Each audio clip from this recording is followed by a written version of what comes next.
जयतु भारतम। चरण जी, आपका स्वागत करता हूं के साथ साथ मैं स्वागत कर रहा हूं अपने चैनल के सभी दर्शकों का। और आज की चर्चा से पहले एक बार मैं पिछली जो हमारी चर्चा थी, पिछले भाग में, पहले भाग में जो हमने चर्चा की थी, उसके बारे में थोड़ी सी बात मैं जरूर करूंगा। तो साथियों, के पहला भाग अगर आपने नहीं देखा तो आप देखें।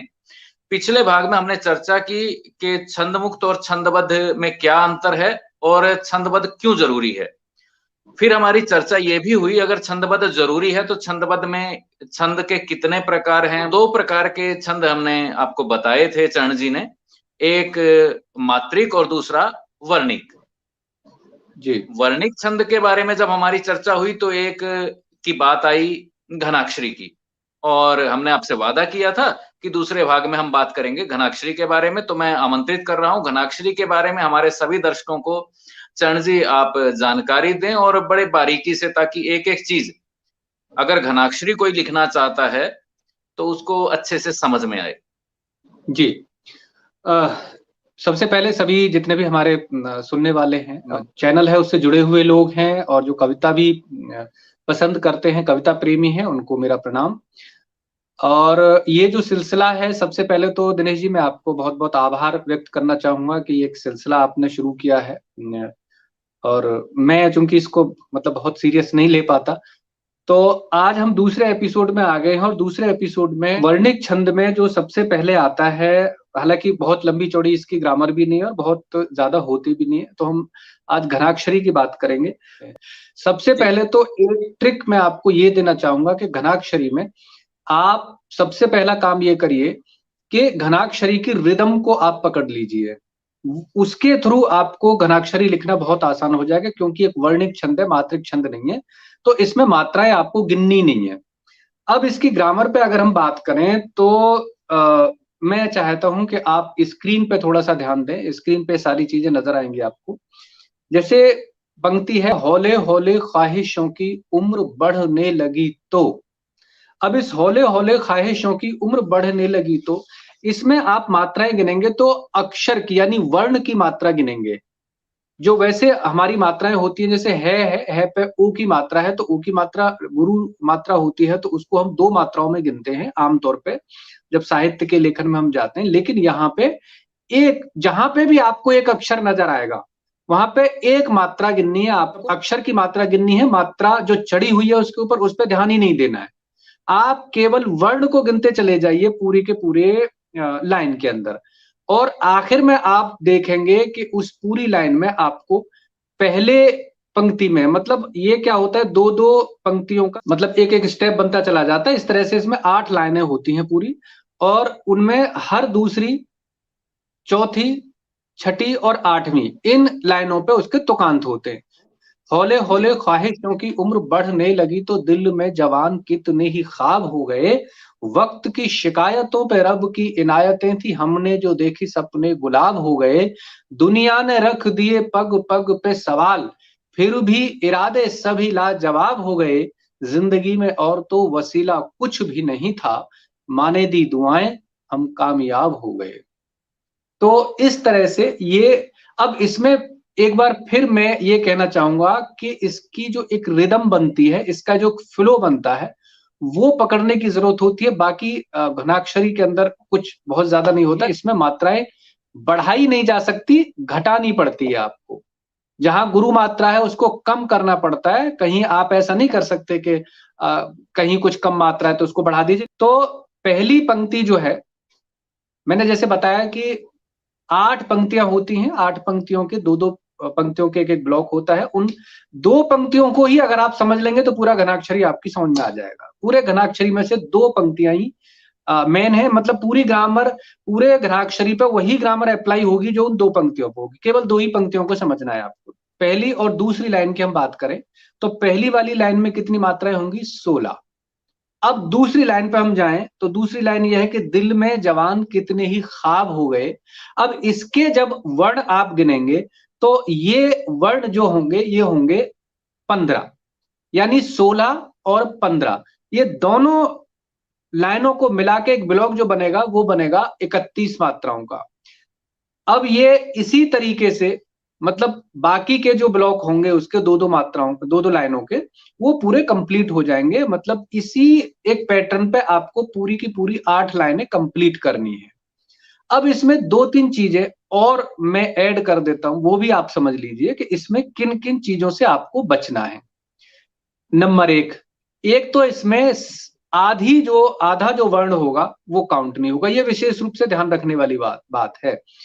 अगर आपने आधा वर्ण काउंट कर दिया तो ये मामला ही पूरा खराब हो जाएगा। जैसे और कोई हम किसी और पैटर्न पे जाते हैं, साहित्य के पे, गीत में जाएं, गजल में जाएं, तो वहां पे आधा वर्ण जो है, आधा अक्षर जो है वो काउंट होता है पूरे एक अक्षर में। लेकिन घनाक्षरी के अंदर आधे वर्ण का कोई वजूद नहीं होता है, वो काउंट ही नहीं होता है। एक तो ये विशेष बात है। अब जैसे इसका एक उदाहरण भी मैं इसमें दे देता हूं साथ के साथ चलते हुए, इसी वजह से मैंने खास तौर से ये छंद लिया है, हौले हौले ख्वाहिशों की। अब इसमें ख्वाहिशों जो शब्द है उसमें आधा ख है शुरू में। अगर इसी को हम गजल में लेते तो ये आधा ख काउंट होता, वहां पे गिना जाता, लेकिन यहां पे ये काउंट नहीं हुआ है। हम इसको कैसे पढ़ते हैं? हौले हौले, जैसे ख्वा की जगह ख्वाहिशों की पढ़ा जाएगा। यानी हम इस तरीके से एक फ्लो में पढ़ेंगे इसको कि आधा जो अक्षर है वो वे में वस्ल हो जाएगा, यानी मिल जाएगा। और वो ख्वाहिशों जो, अगर इस पूरी ख्वाहिशों को हम अगर उर्दू शायरी में काउंट करेंगे तो ख की एक मात्रा, वे की 2 मात्रा, आ की डंडे की, है की 1 मात्रा और श की 2 मात्रा, यानी ये 6 मात्राओं में काउंट होगा। लेकिन यहाँ पे केवल 3 मात्राओं में काउंट हुआ है, यानी आधे ख की मात्रा यहां से डिलीट कर दी गई।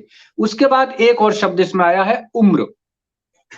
हौले हौले ख्वाहिशों की उम्र बढ़ने लगी। तो अब उम्र पे भी वही स्थिति है कि उम्र में भी अगर हम किसी और पैटर्न में जाएंगे तो ये 3 मात्राओं में काउंट होगा, लेकिन यहां पे ये केवल 2 मात्राओं में काउंट हुआ है।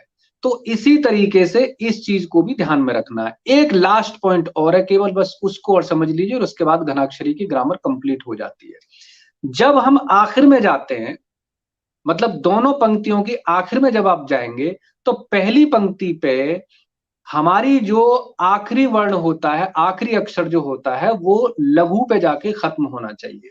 या तो लघु पे खत्म हो, अगर गुरु पे भी खत्म हो रहा है तो वो जो पढ़ते टाइम आपको महसूस हो जाएगा कि उसमें से आवाज जो आएगी वो लघु की आएगी। जैसे हौले हौले ख्वाहिशों की उम्र बढ़ने लगी तो, अब ये तो पे मतलब तो जो है वैसे तो गुरु मात्रा के साथ है, लेकिन इसकी जो साउंड आती है वो छोटी साउंड आती है। या अगर ऐसा कोई वर्ण यूज करेंगे हम जिसमें जैसे रात है, बात है ना, तो उस पे ऑलरेडी ते पे जो है वो सिंगल है तो वहां पे खत्म हो जाएगा। लेकिन हम इसमें ऐसा वर्ण यूज नहीं कर सकते जैसे गए, आए। अब ये जो ऐसे इस तरह के वर्ण होंगे वहां पे दिक्कत आएगी, पढ़ने में उसका फ्लो नहीं बनता है। एक तो ये चीज। अब दूसरी पंक्ति में हम चलें तो दिल में जवान कितने ही ख्वाब हो गए। कहने का मतलब जैसे पहली पंक्ति में जो फ्लो होना चाहिए मात्राओं का, वर्णों का, वो इस तरह से होना चाहिए 2-1, यानी पहले वर्ण पे लास्ट 2 वर्णों की बात कर रहा हूं मैं, उस पे सेकंड लास्ट पे जो मतलब मात्रा होगी वो गुरु होगी और लास्ट वाले पे मात्रा जो होगी वो लघु होगी। लेकिन यही पूरा मामला पलट जाता है जब हम अगली पंक्ति में जाते हैं। वहां पे क्या है कि सेकंड लास्ट पे मात्रा लघु होगी और लास्ट वाले वर्ड पे मात्रा गुरु होगी। जैसे दिल में जवान कितने ही ख्वाब हो गए। अब गे पे सिंगल मात्रा है और ए पे डबल मात्रा यानी गुरु मात्रा है। बस ये एक चीज और ध्यान रखने की है, इससे ज्यादा इसके अंदर और कुछ नहीं होता है। बस मैं एक बार पुनः इस बात को दोहराऊंगा कि आप जो है उसके फिलो को पकड़िए कि उसका फिलो क्या बनता है। अगर वो फिलो आपने पकड़ लिया तो आपकी घनाक्षरी समझ में आ जाएगा। जी बिल्कुल, समझने वाले तरीके से मुझे लगता है कि दर्शकों के समझ में आया होगा। और आपकी बात मैं चाहूंगा मैं एक बार दोहरा दूं, जितना मैं स्वयं भी समझ पाया कि घनाक्षरी में हम बात कर रहे हैं कि 8 पंक्तियां होंगी, यानी 4 चरण होंगे। हाँ जी जी। और 4 चरणों में 2-2 लाइनों की अगर हम बात कर रहे हैं तो पहली में 16 वर्ण होंगे, दूसरी में 15 होंगे।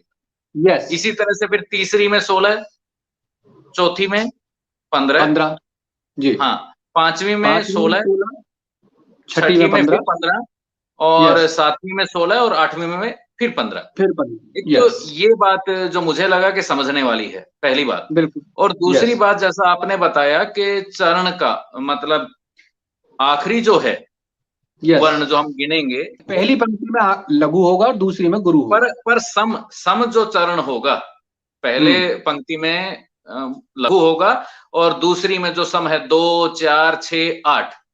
हाँ हाँ हाँ हाँ हाँ। इस पंक्ति का जो अंतिम वर्ण है वो दीर्घ Yes. होगा।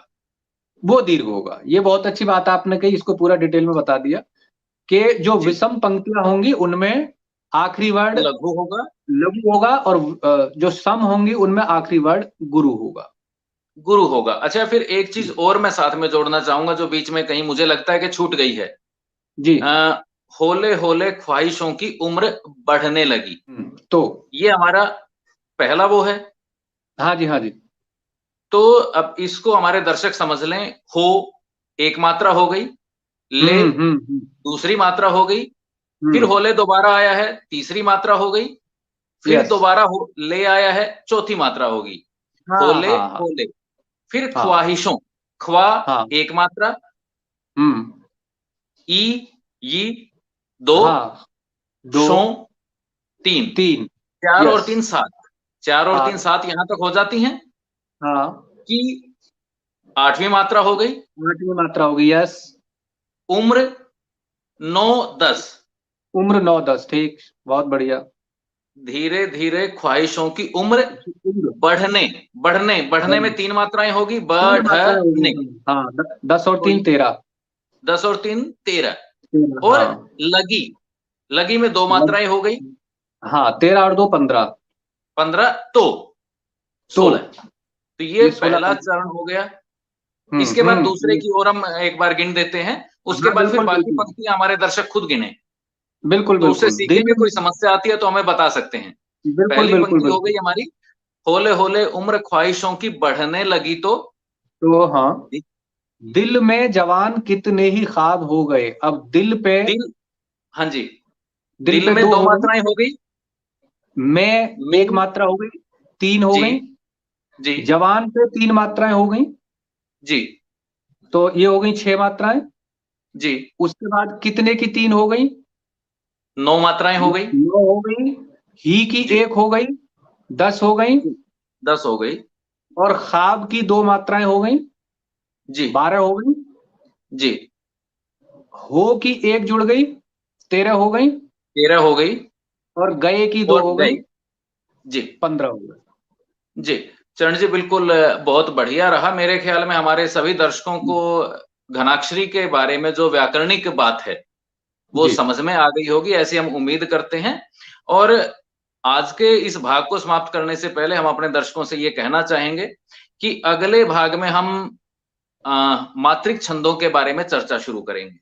मैं अपनी तरफ से एक और रिक्वेस्ट कर देता हूँ सभी सुनने वालों से कि जितने भी लोग जुड़े हुए हैं, एक तो चैनल को सब्सक्राइब कर लें और दूसरा अपने कमेंट्स जरूर दें हमें कि ये कार्यक्रम आपको लग कैसा रहा है, और कुछ अपनी तरफ से कुछ जोड़ना चाहते हैं कि भाई कुछ और खास विषय पे कोई बात है, तो वो भी निश्चित रूप से आप अपने सुझाव हमें दे सकते हैं। अनुमति चाहूंगा चरण जी, और अपने दर्शकों से भी अनुमति चाहूंगा, और इसके साथ साथ अपने सभी दर्शकों का और आपका धन्यवाद करूंगा। बहुत बहुत धन्यवाद।